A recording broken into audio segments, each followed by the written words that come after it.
مرنے کے بعد والی زندگی کس طرح بہتر ہو سکتی ہے وہ بھی فرما دیا 16ویں پارے میں، فمن کان یرجو لقاء ربہ، جو آدمی چاہتا ہے کہ میری اپنے رب سے ملاقات اچھی رہے، ملاقات مبارک ہو، اور رب سے ملاقات کر کے مجھے کسی قسم کی ندامت اور پشیمانی کا سامنا نہ کرنا پڑے، تو پھر وہ 2 چیزوں کو اپنائے۔ یہ اللہ کے قرآن کا بتایا ہوا نسخہ ہے، یعنی رب ذوالجلال کا بتایا ہوا نسخہ ہے۔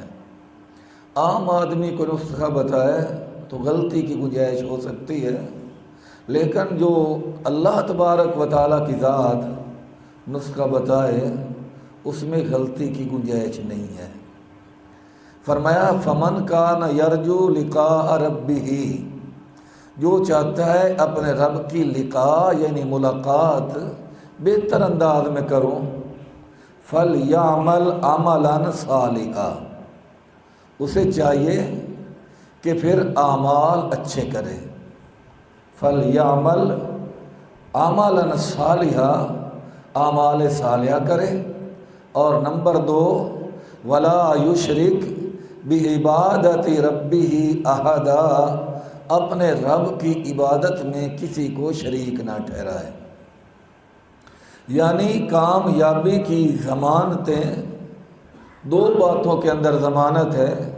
ایک یہ ہے کہ میرا عقیدہ درست ہو اللہ تعالیٰ کی ذات کے معاملہ میں، انبیاء کرام کے معاملہ میں، صحابہ کرام کے معاملہ میں، قرآن پاک کی صداقت کے معاملہ میں، ملائکہ کے وجود کے معاملہ میں، تقدیر کے معاملہ میں، اور قرآن پاک کی صداقت کے معاملہ میں ایک میرا عقیدہ درست ہو، اور پھر عقیدہ درست ہونے کے بعد فلیعمل عملا صالحا، اعمال اچھے کروں، تو یہ 2 چیزیں اس بات کی ضمانت ہیں کہ مرنے کے بعد اللہ تبارک و تعالیٰ سے میری ملاقات اچھی رہے گی۔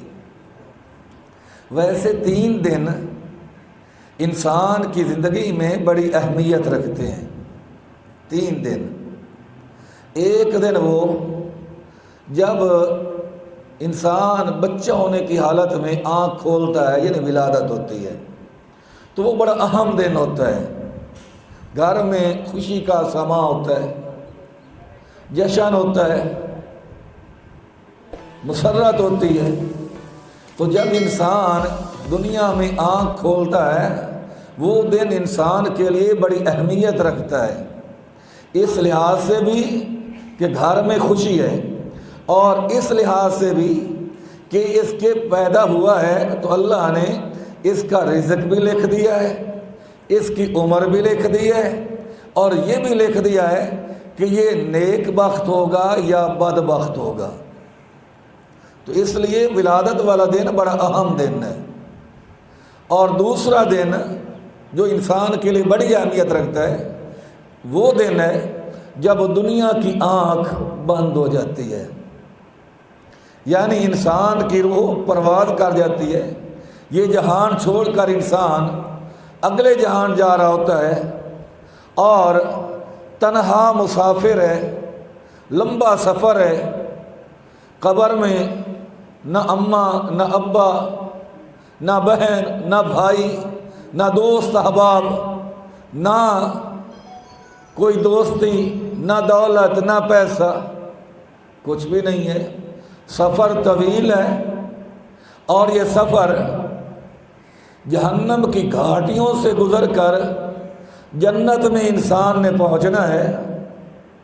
تو یہ دن بھی انسان کے لیے بڑی اہمیت رکھتا ہے کہ جب دنیا سے جا رہا ہے، کل پاؤں ایک کاسہ سر پہ جو جا پڑا، یکسر وہ استخانے شکستہ سے چور تھا، کہنے لگا سنبھل کے راہ چل ارے بے خبر، میں بھی کبھی کسی کا سرے پر غرور تھا۔ ایک اللہ والا کہتا ہے، ایک دن ایک مسافر گھر سے چلا، سامنے قبرستان تھے، سامنے قبرستان تھے، وہاں نظر ایک ہڈی پہ پڑی تو اس کے یہ بیان تھے، اے مسافر سنبھل کے چل، ہم بھی کبھی انسان تھے۔ تو جب دنیا میں آتا ہے یہ دن بھی اہم ہوتا ہے، جب دنیا سے جاتا ہے تو یہ دن بھی بڑی اہمیت کا ہوتا ہے، اور پھر ان سے بڑھ کر جب قیامت کے دن اللہ تبارک و تعالیٰ اٹھائے گا، اس وقت وہ دن وہ بھی بڑی اہمیت والا دن ہوگا۔ اور ان تینوں دنوں کی اہمیت اللہ تبارک و تعالیٰ نے 16ویں پارہ سورہ مریم میں حضرت عیسیٰ علیہ السلام کی زبانی بیان فرمائی ہے۔ فرمایا والسلام علی یوم ولدت ویوم اموت ویوم ابعث حیا، اللہ میرے اوپر اس وقت بھی سلامتی تھی جب اللہ تو نے مجھے پیدا کیا، ویوم اموت جب اللہ تو مجھے موت دینا اس وقت بھی اللہ سلامتی عطا فرمانا، ویوم ابعث حیا اور جب قیامت کے دن زندہ کر کے کھڑا کرنا اللہ اس وقت بھی سلامتی والا رحمت والا معاملہ فرمانا۔ تو پتہ چلا ولادت والا دن بھی اہم ہے اور وفات والا دن بھی اہم ہے اور روز محشر والا دن بھی بڑی اہمیت رکھتا ہے۔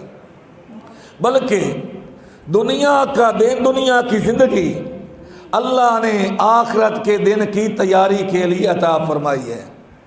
جس طرح چھوٹا بڑے کی ملاقات کے لیے تیاری کرتا ہے، یا یوں سمجھ لیں جس طرح دلہن کو دلہا کے لیے سجایا جاتا ہے اور سمجھا جاتا ہے کہ اس کے ہاتھوں انگلیوں میں انگوٹھی پہنانی ہے، کلائیوں میں چوڑیاں پہنانی ہیں، اور اس کے ماتھے پہ ٹکا، کانوں میں اسی طریقہ کانٹے، اسی طریقہ پر باقی زیورات۔ وجہ کیا ہے کہ اس کو ایسا تیار کیا جائے کہ دلہا کو پسند آ جائے۔ جس طرح دلہن کو دلہا کے لیے زیورات کے لیے سجایا جاتا ہے، بنایا جاتا ہے، سنوارا جاتا ہے، اللہ کہتا ہے تو بھی ملاقات میری ملاقات کے لیے بن سنور کے آنا۔ اللہ دلہن کی تیاری تو انگوٹھی کے ساتھ، کانٹوں کے ساتھ، اللہ ٹکے کے ساتھ، زیورات کے ساتھ ہو گئی۔ اللہ میں تیری ملاقات کی تیاری کس کے ذریعہ کروں، وہ زیور کیا ہے؟ اللہ امام رب ذوالجلال نے فرمایا کہ میری ملاقات کے لیے اپنے آپ کو سنوارو میرے مصطفیٰ کی اداؤں کے ساتھ، میرے محبوب کی اداؤں کے ساتھ۔ یہ زیور ہے تمہارا بیٹھنا اٹھنا، تمہارا چلنا پھرنا، تمہارا کھانا پینا، تمہارا سونا جاگنا، تمہاری خوشی غمی، حرکات و سکنات، خلوت جلوت، سفر نظر، معیشت معاشرت، میرے محمد مصطفیٰ احمد مجتبیٰ صلی اللہ علیہ وسلم کی اداؤں کے مطابق ہو۔ سمجھو تم نے زیور بھی پہن لیا، تمہارا میک اپ بھی ہو گیا، یعنی ہمارا زیور اصل، ہماری سجاوٹ اصل محمد الرسول اللہ صلی اللہ علیہ وسلم کی اداؤں کے اپنانے کے اندر ہے۔ کیونکہ محبوب جیسی نہ کسی کی صورت ہے، آمنہ کے لال صلی اللہ علیہ وسلم جیسی نہ کسی کی سیرت ہے۔ کسی نے کہا اس جیسا کوئی اب تک نہ ہوا، اس جیسا کوئی ہوگا بھی نہیں۔ ایک مرتبہ سارے کہہ لو سبحان اللہ، بلند آواز سے بڑا ثواب ملے گا۔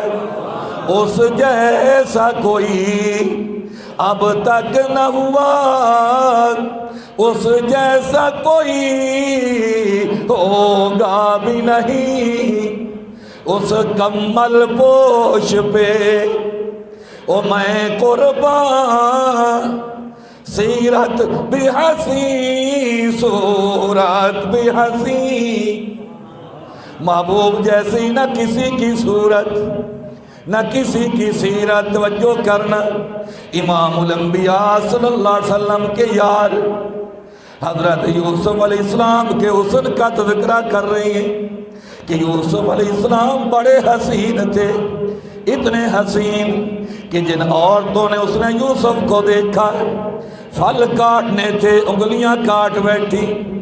یہی آواز صحابہ کرام کی مومنوں کی ماں اما عائشہ صدیقہ رضی اللہ تعالی عنہا کے کانوں میں پہنچ گئی. میری ماں پردے میں بول پڑی, فرمایا محبوب کے یارو حسن یوسف کا تذکرہ تو کرتے ہو, کبھی اس نے محمد کے متعلق بھی سوچا ہے؟ اماں آپ بتائیں. فرمایا جن عورتوں نے حسن یوسف کو دیکھا پھل کاٹنے تھے انگلیاں کاٹ بیٹھی, لیکن جن مردوں نے میرے مصطفیٰ کے حسن و جمال کو دیکھا پھل انگلیاں تو ایک طرف, انہوں نے اپنی گردنیں کٹوا چھوڑی. اس جیسا کوئی. ایک دن امام الانبیاء نے اپنے یاروں سے فرمایا اے میرے یارو حسن یوسف کو جانتے ہو؟ یا رسول اللہ آپ بتائیں. فرمایا یوسف کو اللہ نے اپنی اس کرسی کا حسن عطا فرمایا جس کرسی کی عظمت خود بیان فرمائی, وسع کرسی السماوات والارض. فرمایا یوسف علیہ السلام کو اللہ نے اپنی کرسی کا حسن عطا فرمایا. محبوب کا فرمانا تھا صحابہ اداس ہو گئے, آقا اللہ کی کرسی کا حسن تو یوسف کو مل گیا, آپ محروم رہ گئے. فرمایا نہیں پریشان نہیں ہونا, یوسف صدیق اللہ کو اللہ کی کرسی کا حسن ملا ہے اور مجھے اس عرش معلیٰ کا حسن ملا ہے جس کو قرآن کہتا ہے الرحمن علی العرش استوی. بلکہ اہل سنت کا تو عقیدہ ہے عرش معلیٰ کا حسن بھی میرے مصطفیٰ کے حسن کا تو مقابلہ نہیں کر سکتا ہے.